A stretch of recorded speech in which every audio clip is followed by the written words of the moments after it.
रसपान कीजिए आज के वैशाख मास महात्म्य का।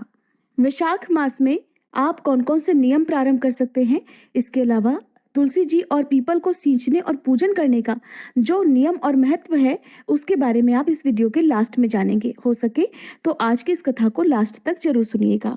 श्री सूत जी कहते हैं, राजा अम्बरीश ने परमेष्ठी ब्रह्मा जी के पुत्र देवर्षि नारद से पुण्यमय वैशाख मास का महात्म्य इस प्रकार पूछा कि हे ब्राह्मण, मैंने आपसे सभी महीनों का महात्म्य सुना। उस समय आपने ये कहा था कि सब महीनों में वैशाख मास श्रेष्ठ है, इसलिए ये बताने की कृपा करें कि वैशाख मास क्यों भगवान विष्णु को प्रिय है और उस समय कौन कौन से धर्म भगवान विष्णु के लिए प्रीतिकारक हैं। नारद जी ने कहा, वैशाख मास को ब्रह्मा जी ने सभी मासों में उत्तम सिद्ध किया है। वह माता की तरह सभी जीवों को सदा अभीष्ट वस्तु प्रदान करने वाला है। धर्म, यज्ञ, क्रिया और तपस्या का सार है। सभी देवताओं द्वारा पूजित है।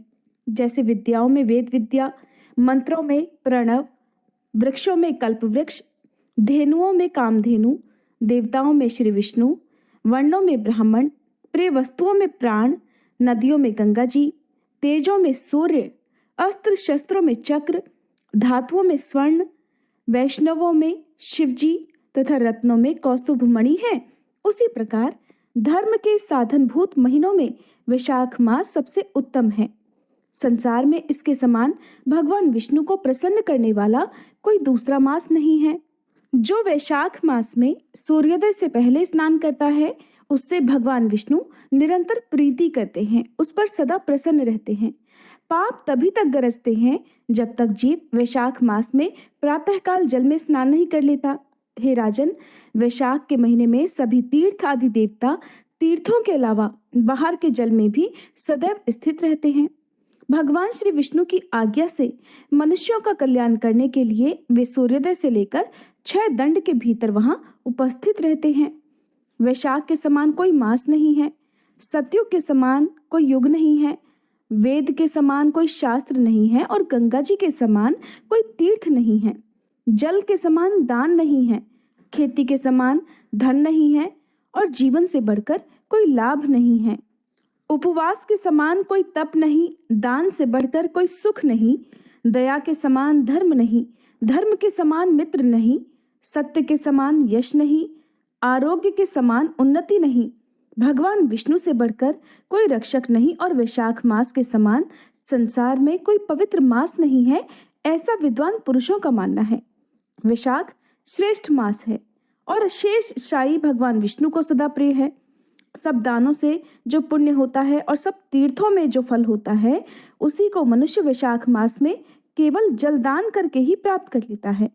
जो जलदान करने में असमर्थ हैं, ऐसे ऐश्वर्य की अभिलाषा रखने वाले पुरुष को उचित है कि वह दूसरों को प्रबोध करे, अर्थात दूसरों को प्रोत्साहित करे, दूसरे को जलदान का महत्व समझाए। ये सब दानों से बढ़कर हितकारी है। जो मनुष्य वैशाख मास में सड़क पर यात्रियों के लिए प्याऊ लगवाता है वह विष्णु लोक में प्रतिष्ठित होता है। राजन, प्रपादान अर्थात पौंसला या प्याऊ देवताओं, पितरों और ऋषियों को अत्यंत संतुष्ट करने वाला होता है। जिसने प्याऊ लगाकर रास्ते के थके मांदे मनुष्यों को संतुष्ट किया है उसने श्री ब्रह्मा, विष्णु और शिवजी आदि देवताओं को संतुष्ट कर लिया है। राजन, वैशाख मास में जल की इच्छा रखने वाले को जल, छाया चाहने वाले को छाता और पंखे की इच्छा रखने वाले को पंखा देना चाहिए। राजन, जो प्यास से पीड़ित महात्मा पुरुष के लिए शीतल जल प्रदान करता है वह उतने ही मात्र से 10,000 राजसूय यज्ञों का फल प्राप्त कर लेता है। धूप और परिश्रम से पीड़ित ब्राह्मण को जो पंखा डुलाकर हवा करता है वह उतने ही मात्र से निष्पाप होकर भगवान विष्णु का पार्षद हो जाता है। जो मार्ग से थके हुए श्रेष्ठ द्विज को वस्त्र से भी हवा कर लेता है वह उतने से ही मुक्त होकर भगवान विष्णु का सानिध्य प्राप्त कर लेता है। जो शुद्ध मन से ताड़ का पंखा दान करता है वह सब पापों का नाश करके अंत में ब्रह्मलोक को जाता है। जो विष्णु प्रिय वैशाख मास में पादुका का दान करता है वह यमदूतों का तिरस्कार करके श्री विष्णु लोक में जाता है। जो मार्ग में अनाथों के ठहरने के लिए विश्रामशाला बनवाता है उसके पुण्य फल का वर्णन किया ही नहीं जा सकता। मध्याह्न में आए हुए ब्राह्मण अतिथि को अगर कोई भोजन दे तो उसके फल का भी अंत नहीं है। राजन, अन्नदान मनुष्यों को तत्काल तृप्त करने वाला है, इसलिए संसार में अन्न के समान कोई दूसरा दान नहीं है। जो मनुष्य मार्ग के थके हुए ब्राह्मण या फिर अन्य व्यक्तियों के लिए आश्रय देता है, उसके पुण्यफल का वर्णन नहीं किया जा सकता। राजन, जो अन्नदाता है वह माता पिता आदि का भी विस्मरण करा देता है, इसलिए तीनों लोकों के निवासी अन्नदाता की ही प्रशंसा करते हैं। माता और पिता केवल जन्म के हेतु हैं, लेकिन जो अन्न देकर पालन करता है, मनीषी पुरुष, इस लोक में उसी को पिता कहते हैं। नारद जी कहते हैं, वैशाख मास में धूप से तपे और थके मांदे ब्राह्मणों को या अन्य व्यक्तियों को श्रम नाशक सुखद पलंग देकर मनुष्य कभी जन्म मृत्यु आदि के क्लेशों से कष्ट नहीं पाता। जो वैशाख मास में पहनने के लिए कपड़े और बिछाने के लिए बिछावन देता है, वह उसी जन्म में सभी भोगों से संपन्न हो जाता है और सभी पापों से रहित होकर ब्रह्म निर्वाण अर्थात मोक्ष को प्राप्त कर लेता है। जो तिनके की बनी हुई या अन्य खजूर आदि के पत्तों की बनी हुई चटाई का दान करता है, उसकी उस चटाई पर साक्षात भगवान विष्णु सोते हैं। चटाई देने वाला बैठने और बिछाने आदि में सब ओर से सुखी रहता है। जो सोने के लिए चटाई और कंबल देता है, वह उतने ही मात्र से मुक्त हो जाता है। निद्रा से दुख का नाश होता है, निद्रा से थकावट दूर होती है और वह निद्रा चटाई पर सोने वाले को सुखपूर्वक भी आ जाती है। धूप से कष्ट पाए हुए श्रेष्ठ ब्राह्मण को जो सूक्ष्मतर वस्त्र दान करता है, वह पूरी आयु और परलोक में उत्तम गति को प्राप्त करता है। जो पुरुष ब्राह्मण को फूल और रोली देता है, वह लौकिक भोगों का भोग करके मोक्ष को प्राप्त कर लेता है। जो खस, कुश और जल से वासित चंदन देता है, वह सब भोगों में देवताओं की सहायता प्राप्त करता है और उसके पाप और दुख की हानि होकर परमानंद की प्राप्ति होती है। वैशाख के धर्म को जानने वाला जो पुरुष गोरोचन और कस्तूरी का दान करता है, वह तीनों तापों से सदा के लिए मुक्त होकर परम शांति को प्राप्त कर लेता है। जो विश्रामशाला बनवाकर प्याऊ सहित ब्राह्मण को दान करता है, वह लोकों का अधिपति बन जाता है। जो सड़क के किनारे बगीचा, पोखरा, कुआं और मंडप बनवाता है, वह धर्मात्मा है, उसे पुत्रों की क्या आवश्यकता है। उत्तम शास्त्र का श्रवण, तीर्थ यात्रा, सत्संग, जलदान, अन्नदान, पीपल का वृक्ष लगाना तथा पुत्र, इन 7 को विज्ञ पुरुष संतान मानते हैं। जो वैशाख मास में ताप नाशक तक्र दान करता है, वह इस पृथ्वी पर विद्वान और धनवान हो जाता है।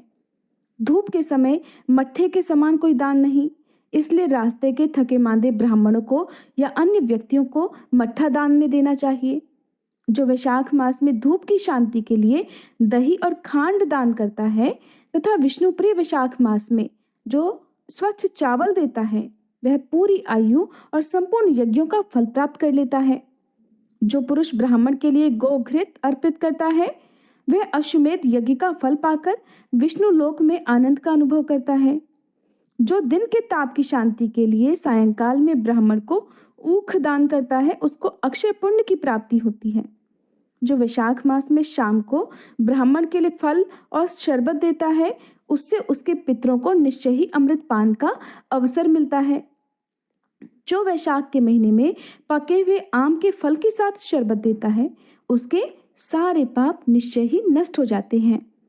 जो वैशाख की अमावस्या को पितरों के उद्देश्य से कस्तूरी, कपूर, बेला और खस की सुगंध से वासित शरबत से भरा हुआ घड़ा दान करता है, वह 96 घड़ा दान करने का पुण्य प्राप्त कर लेता है।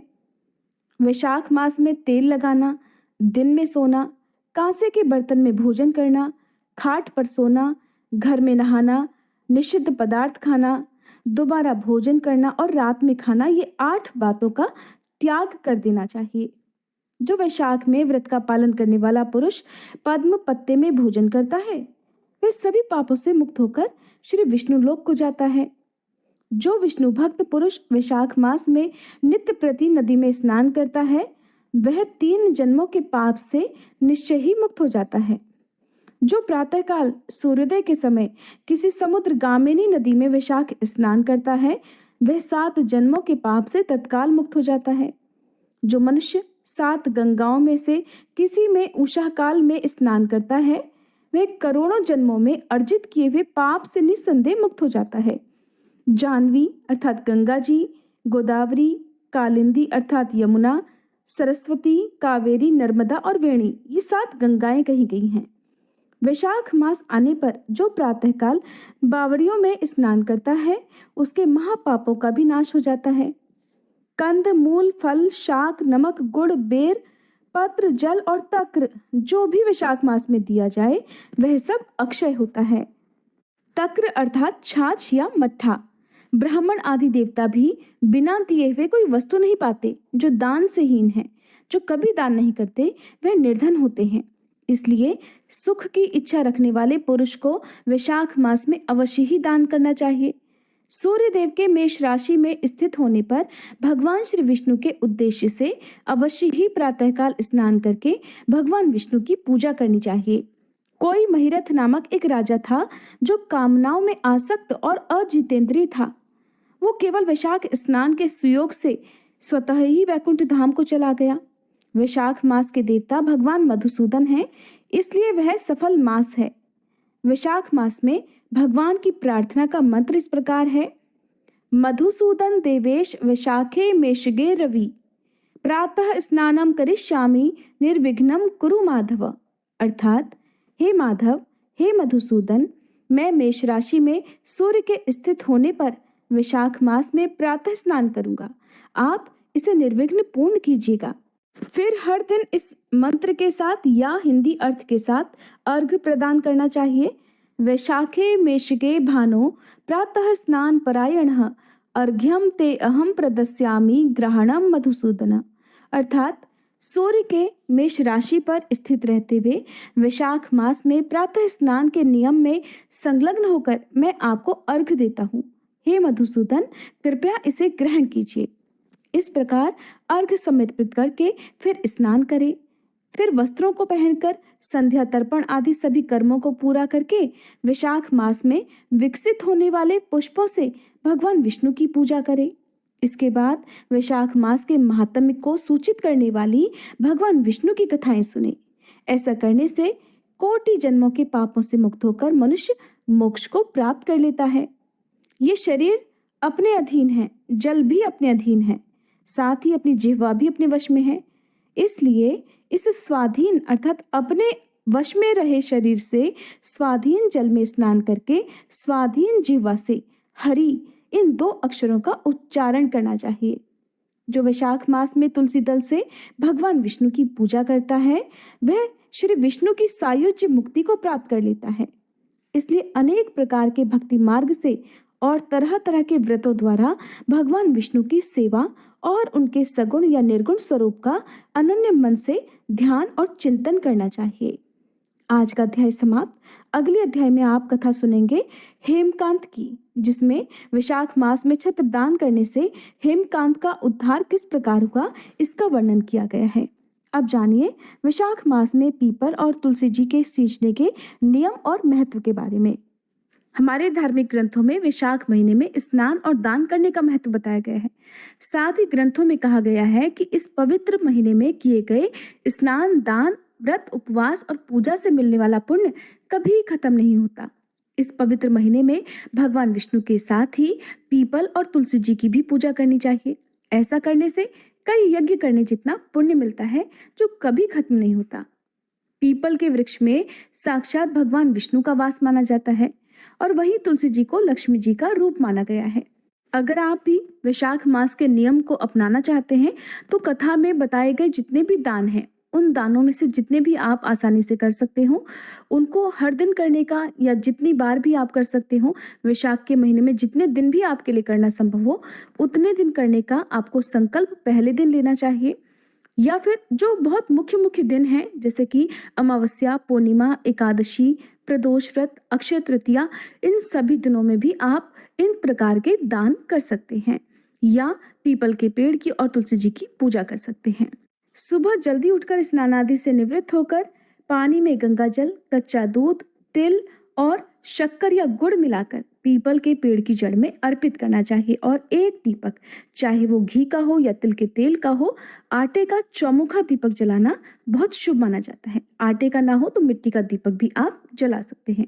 ऐसा करने से भगवान विष्णु की कृपा प्राप्त होती है। आप सुबह या शाम या दोनों ही समय जितनी बार भी दिन में पूजा करना आपके लिए संभव हो, उतनी बार का संकल्प ले सकते हैं। चाहे तो केवल शाम का या फिर केवल सुबह का संकल्प ले सकते हैं। पूजा करने के साथ ही आपको पीपल के पेड़ की 7 बार परिक्रमा करनी चाहिए और एक खास मंत्र का जाप आपको करना चाहिए। ये मंत्र है: कौणस्य पिंगलो वभ्रु कृष्णो रौद्रांत करे यमः सौरिः शनैश्चर मंद पिपलादेल सस्तुतः एताति दशम नाभानि प्रातरुक्ताय य पठोत शनश्चरे कृता पीड़ा न मदाचित भविष्यति।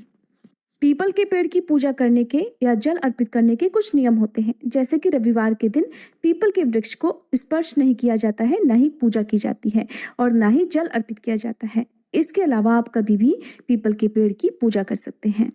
पीपल पर जल चढ़ाने के जो नियम हैं उसके अनुसार 1 लोटे में शुद्ध जल भरें, उसमें थोड़ा गंगा जल मिलाएं, पिसी हुई हल्दी, थोड़े से चने की दाल और शक्कर डालें। इसके बाद पीपल के पेड़ की पूजा करें। पीपल के पेड़ की जड़ों में ये जल अर्पित करते हुए ओम श्री विष्णवे नमः या फिर जो मंत्र आपको बताया गया है उसका जितनी बार हो सके जाप करते जाएं।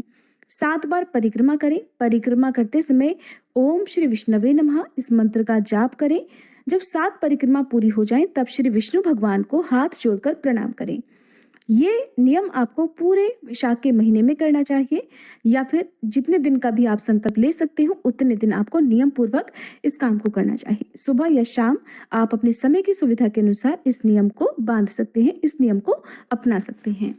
जल अर्पित करने के बाद में आप एक दीपक भी जरूर जलाएं। पीपल के पेड़ की जड़ में आटे का फिर या मिट्टी का दीपक आप जला सकते हैं, जिसमें गाय का शुद्ध घी हो या फिर तिल का तेल हो। शनिवार के दिन सरसों के तेल का दीपक जलाना शुभ माना जाता है। इसी प्रकार से वैशाख के महीने में तुलसी जी की पूजा भी की जाती है। जैसे आप कार्तिक के महीने में तुलसी जी की पूजा करते हैं और दीपदान करते हैं, उसी प्रकार का नियम आप वैशाख मास में भी अपना सकते हैं। हर दिन सुबह स्नान करने के बाद तुलसी जी के पौधे में जल अर्पित करना चाहिए और ओम श्री विष्णवे नमः और ओम सुभद्राय नमः, ओम सुप्रभाय नमः इन मंत्रों का जाप करते हुए तुलसी जी के पौधे में जल अर्पित करें, एक दीपक जलाएं। वैशाख मास में आने वाले जितने भी गुरुवार हैं उनमें और पूर्णिमा के दिन तुलसी जी के पौधे में हल्दी मिश्रित जल अर्पित करना चाहिए। लेकिन ध्यान रखें, अगर गुरुवार के दिन एकादशी पड़ रही हो तब आपको ये नियम नहीं अपनाना है, क्योंकि एकादशी के दिन तुलसी जी के पौधे में जल अर्पित नहीं किया जाता है। उम्मीद है ये जानकारी आपको पसंद आई होगी। अगर आप वैशाख मास के नियमों के बारे में जानना चाहते हैं तो इसकी वीडियो हमारे चैनल पर पहले से अपलोडेड है, जिसमें आपको सारे नियमों के बारे में या दान करने वाली वस्तुओं के बारे में विस्तार से बताया गया है। वीडियो अच्छी लगी हो तो प्लीज लाइक जरूर कीजिएगा।